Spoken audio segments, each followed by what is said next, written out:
Folks, I want to start by recognizing the remarkable protests that are taking place in Cuba. With the Cuban people demanding their freedom from an authoritarian regime. And I don't think we've seen anything like this protest in a long, long time, if quite frankly ever.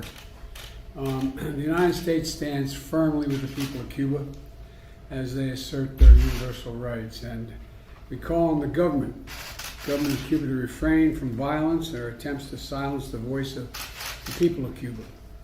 And we're also closely following the developments in Haiti in the wake of the horrific assassination of the president that recently took place.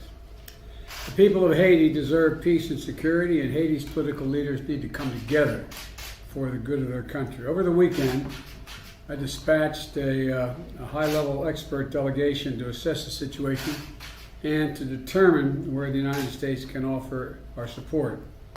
And finally, as a close neighbor and friend of the people of both Cuba and Haiti, the United States stands ready to continue to provide assistance, and I'll have more for you as we move on.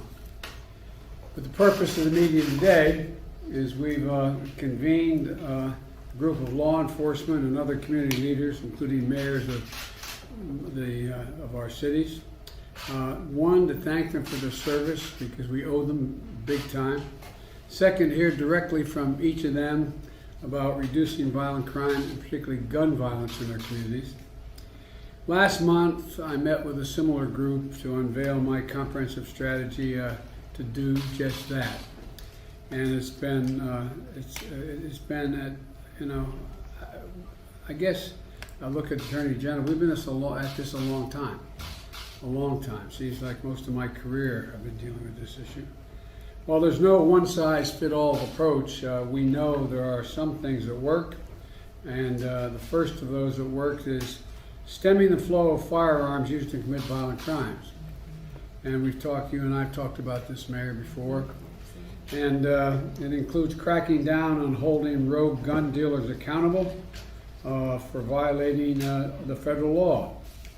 It includes the Justice Department creating 5 new strike forces to crack down on illegal gun trafficking, and the Carters supplying weapons to cities of New York, from New York to the Bay Area.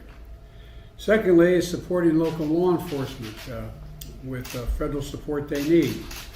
Our strategy provides including funding for law enforcement through the American Rescue Plan for states, cities, and to be able to hire police and pay them overtime in order to advance community policing. Third, our plan invests in community violence and intervention. What we want to do is, when we know we utilize trusted community members and encourage more community policing, we can intervene before the violence erupts. At least that's been the consensus in our experience. And community violence intervention programs have shown to reduce crime in some cities by up to 60%.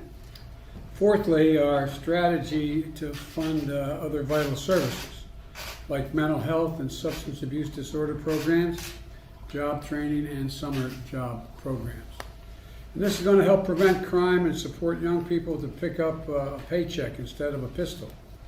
And fifth, our strategy helps formerly incarcerated people successfully re-enter society with housing, jobs, and training, other support that up to now has been denied them. Somebody gets out of jail right now after serving their time, they get a bus ticket and $25. They end up under the same bridge they left. And we know this will help. This will make us all safer. The American Rescue Plan funds programs to help get job training, apprenticeships, and work experience so they can gain stability and security and a chance for a better life. There's a lot more to my strategy, but that's at the core. It's about coordinating at a federal, state, and local level. That's what ultimately we're going to talk about today. We recognize that we have to come together to fulfill the first responsibility of a democracy. That's to keep each other safe.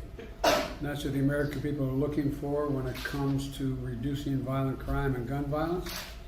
And I think this group is illustrative of what we need to get put together. And I want to thank them for being here, and I'm going to look forward to hearing from them because I'm going to be asking them what they think we should be doing in the federal level. So thank you very much, and we'll have more to say as we move on. Thank you. Mr. President, will you be ready? Mr. President, will you be ready to do that? Making any changes to the embargo in Cuba? Will you be ready to change Trump's reversal in Cuba, Mr. President? We are going to have more to say about Cuba and Haiti as the week goes on, and so stay tuned. Thank you. Does the Trump situation